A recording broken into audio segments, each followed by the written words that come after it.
Bien, donc abordons deuxième partie de cette session, les éléments techniques de la GTB, sachant, bon, le cours précédent était associé à une description des objectifs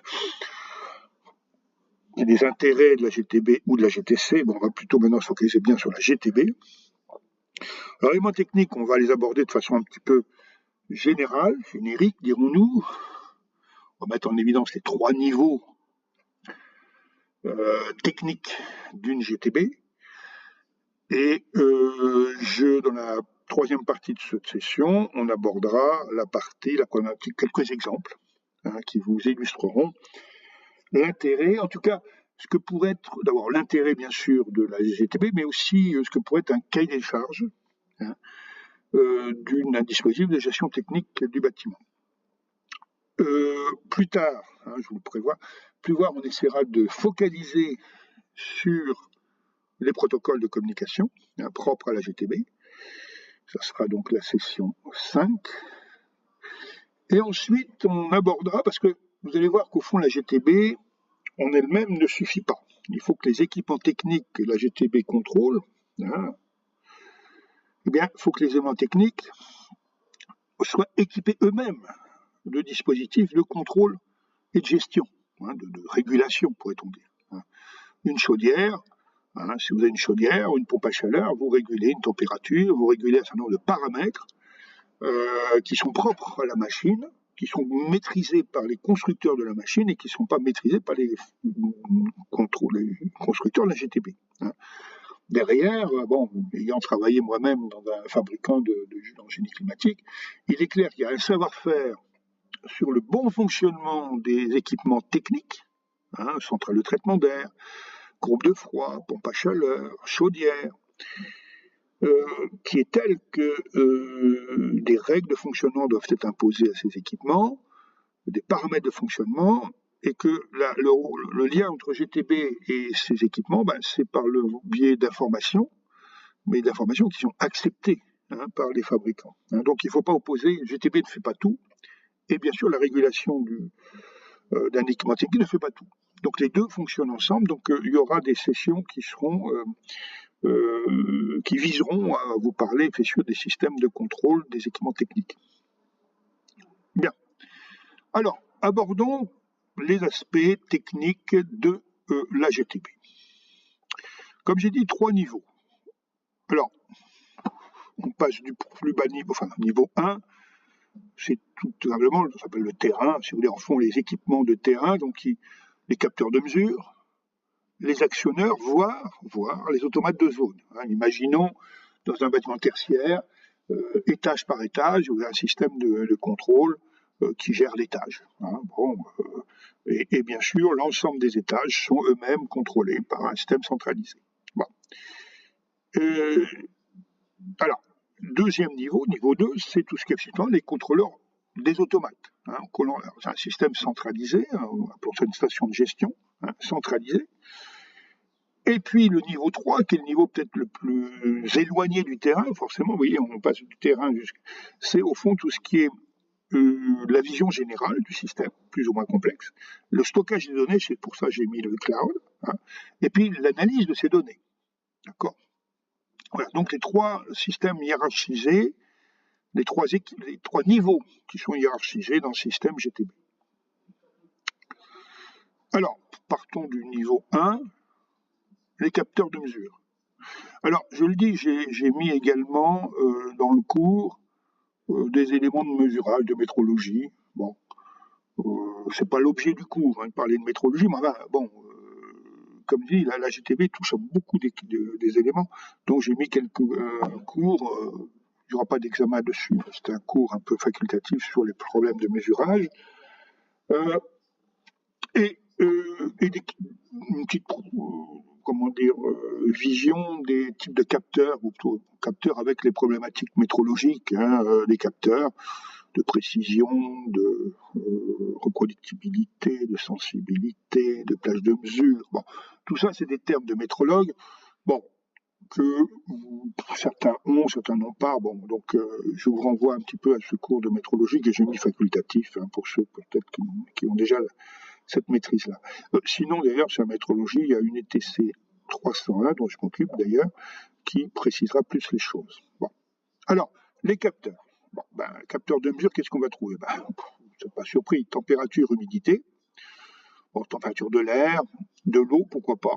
Pourquoi pas de surface? Bon, alors pourquoi surface? Ça peut être des parois, par exemple. On sait très bien que dans le confort, les parois jouent un rôle important. Les parois froides, par exemple, c'est une source d'inconfort. C'est surtout en intérieur, hein. Pas seulement, mais essentiellement en intérieur. L'humidité, pareil, c'est le confort. Hein. Le confort, en toute rigueur, c'est également l'humidité, mais c'est d'autant plus important que vous êtes dans un système qui est fragile vis-à-vis de l'humidité. Je pense à des centres de calcul, les archives par exemple, et donc une bonne gestion de l'hygrométrie est importante. Les pressions, alors les pressions souvent, alors là je parle plutôt pression d'air ou d'eau, hein, mais surtout d'air. Alors pourquoi la pression de l'air est importante? Parce que la circulation de l'air dans un bâtiment complexe va bien sûr des hautes pressions aux basses pressions. Et que pour des raisons diverses, on peut avoir tendance à éviter les circulations d'air d'une zone à l'autre pour des raisons sanitaires, pour des raisons industrielles, de pollution, bref, il y a plein de raisons. Et donc c'est important de contrôler les pressions par des différents dispositifs sur lesquels je ne reviendrai pas. Bien sûr, pression d'eau, bien sûr, ce qui est un suivi des circuits hydrauliques, c'est important. Bon, on aurait pu rajouter d'ailleurs les pressions de système frigorifique, voilà, si nécessaire. Pour ce qui est de la qualité de l'air, qualité de l'air, bon, là encore, je ne vais pas faire un cours sur la qualité de l'air, mais enfin, vous savez très bien qu'il est polluant. Alors le principal, entre guillemets, polluant, c'est le dioxyde de carbone. C'est en fait c'est le polluant que nous-mêmes générons, hein, les humains génèrent par la respiration, et que le confort suppose qu'on a un taux de CO2 acceptable. Bon, donc on peut avoir à le mesurer, ce taux de CO2, c'est assez fréquent. Mais aussi on peut avoir à mesurer le taux de composés organiques volatiles, COV, hein, qui sont des produits volatiles issus des cols, des peintures, d'énormément de produits en fin de compte, et composés organiques volatiles qui peuvent avoir un effet sur la santé. Les particules évidemment, alors plus difficile à mesurer, mais ça se mesure. Particules, nous respirons plein de particules, il faut le savoir. Que ce soit des particules émises à l'extérieur du bâtiment et qui pénètrent par la ventilation, ou que ce soit des particules internes au bâtiment. L'éclairement. Alors, qu'est-ce qu'on mesure? On mesure l'éclairement, c'est des luxes. Hein, parce que pour des raisons, pour le confort de travail, confort de lecture, il faut que le niveau d'éclairement soit suffisant, et si possible, bien sûr, qu'il y ait une combinaison harmonieuse entre l'éclairage naturel et artificiel. Bon. La présence. La présence, c'est important. Ça mesure quoi? L'occupation d'un local. On comprend très bien l'intérêt de l'occupation d'un local. Un local inoccupé n'a pas besoin d'être éclairé, n'a pas besoin d'être climatisé de la même façon qu'un local occupé, ni chauffé d'ailleurs. Je peux mettre climatisation et chauffage. C'est une source importante d'économie d'énergie. La gestion des contacts, donc des ouvertures-fermetures, essentiellement des fenêtres, hein, ou des portes. Hein. Mesure de débit, hein, c'est une surveillance. Hein, ça peut pas me faire des bilans, mais c'est surtout ça peut faire des bilans d'énergie, mais ça peut aussi permettre de détecter des anomalies. Hein, circuit insuffisant, débit insuffisant, sur le froid, sur le chaud. Sur le froid, vous pouvez casser un compresseur, un groupe de froid parce que le débit est insuffisant à l'évaporateur, par exemple, ou au condenseur. Et puis les compteurs d'énergie qui sont de plus en plus fréquemment utilisés, qui servent bien sûr à faire un monitoring d'énergie, que ce soit de l'électricité, du gaz, et puis compteur d'eau bien sûr, hein, parce que l'eau est un élément important du bilan environnemental du bâtiment. Alors, un capteur peut amener à agir à une action sur un actionneur. Bon, comme nom l'indique, c'est un objet qui va modifier un paramètre de fonctionnement. Alors les plus courants, hein, vous n'êtes pas surpris, c'est les vannes motorisées, d'accord, hein, vannes régulées, vous êtes certainement familier. Alors damper motorisé, c'est le damper, en fait c'est la vanne sur un circuit aéronique, hein, donc c'est une régulation de débit d'air. Les voitures de vitesse, de plus en plus fréquentes sur les pompes, les ventilateurs, les compresseurs. Je l'ai oublié, mais les compresseurs aussi. Après, il y a le plus banal, c'est les contacteurs, marche-arrêt. Alors là, ceci, c'est vrai sur les éclairages, prises électriques, etc. Et puis des relais de commande tout ou rien sur des équipements électriques divers, comme l'ascenseur, les stores, etc. Alors, le niveau 2, le deuxième niveau, c'est l'automate. Enfin, techniquement, l'objet, c'est l'automate, et la fonction, c'est la programmation des actions, automate programmable. Alors, on peut l'imaginer de plusieurs façons, ces automates. Soit on gère une zone, ce que j'ai dit tout à l'heure, pourquoi pas un étage d'un local tertiaire. En général, mettons que ce soit un occupant unique sur un étage, alors que les étages autres, c'est d'autres occupants, donc c'est bien d'avoir un système programmable étage par étage. Mais ça peut être aussi un contrôleur par fonction. Je contrôle l'éclairage. Je contrôle les centrales de traitement d'air, je contrôle les équipements centralisés, vous voyez, chaufferie, groupe de froid. Et puis ça peut être aussi ce qu'on appelle des passerelles protocolaires, c'est-à-dire qu'en fait je change de protocole de communication d'un niveau 1 à un niveau 2, d'un niveau 2 à un niveau 3. Alors, justement, protocole de communication.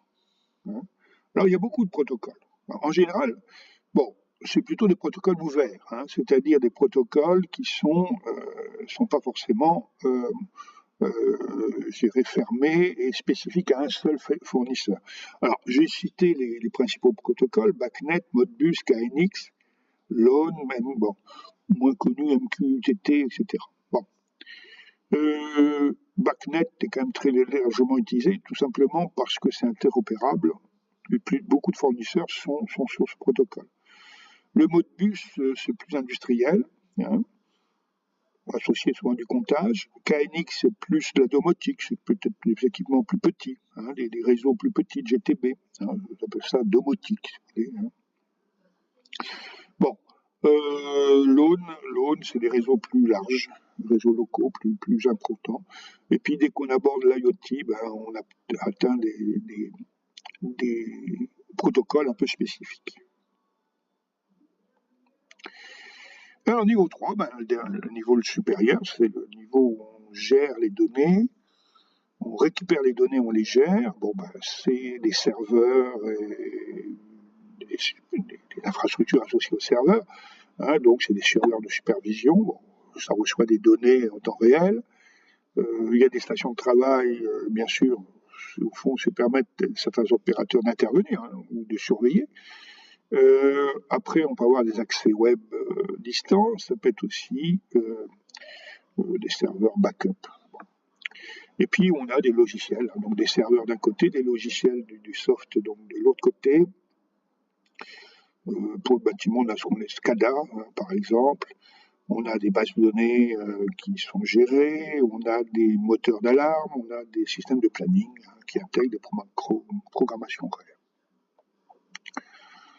Alors, quelles sont les fonctions maintenant techniques que peut demander à ce système GTB? Alors, la première chose, c'est d'assurer des régulations des asservissements. Alors, je l'ai dit tout à l'heure, en général, la GTB vient compléter les dispositifs de régulation qu'on va trouver sur les équipements. Alors, quel genre de régulation? Tout ou rien ou progressive, hein, PID, PI. On peut avoir plusieurs niveaux, c'est la régulation multiniveau, la cascade.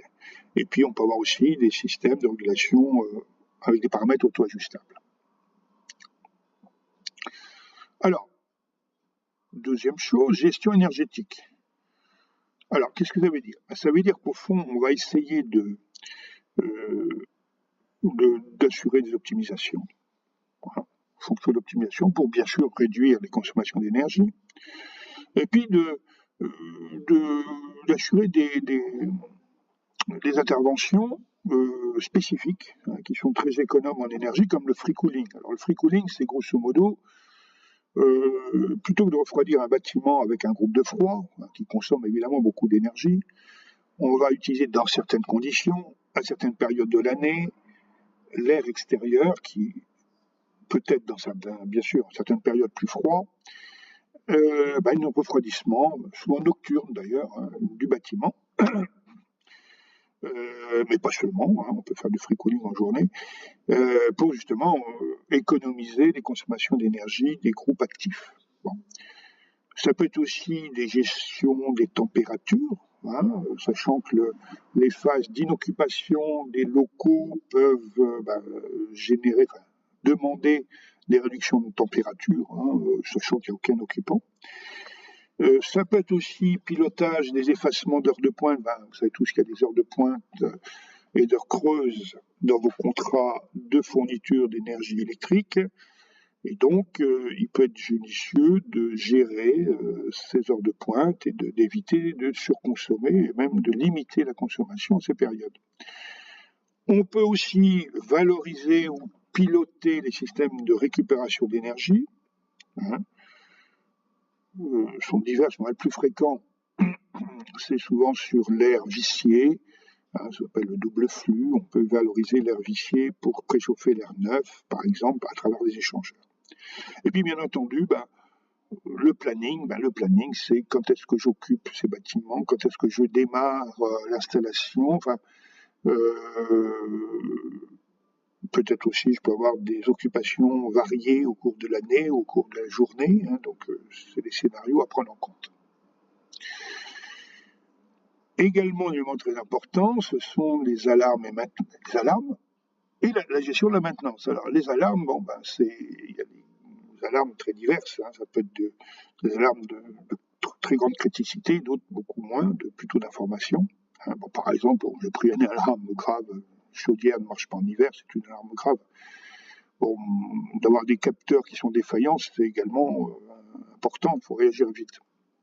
Après, on peut avoir des informations qui ont un rôle qui permet de construire un planning, par exemple pour la maintenance préventive, ou alors même qui vous informe que tel ou tel équipement a démarré à telle heure, s'est arrêté à telle heure, etc.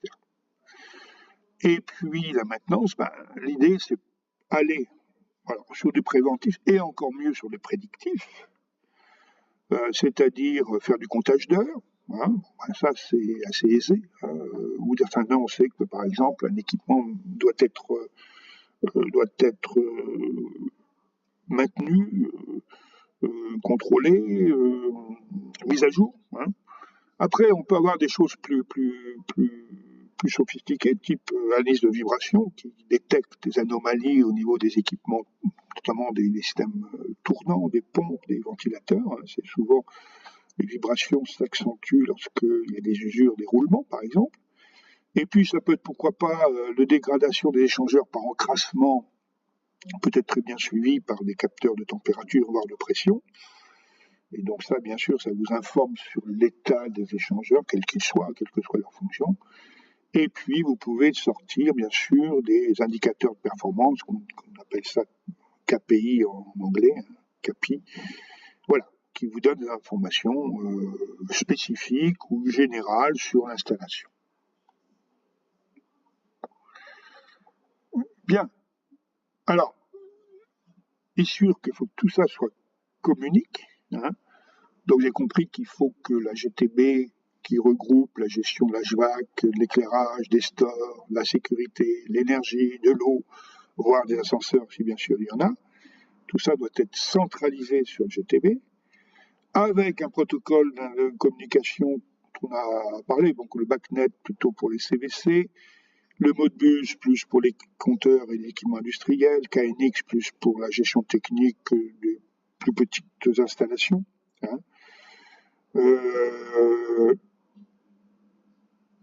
Et le monitoring, c'est des tableaux de bord, donc vision des équipements en temps réel, des courbes de tendance, donc enfin l'historique évidemment, des rapports énergétiques, donc c'est des consommations par usage.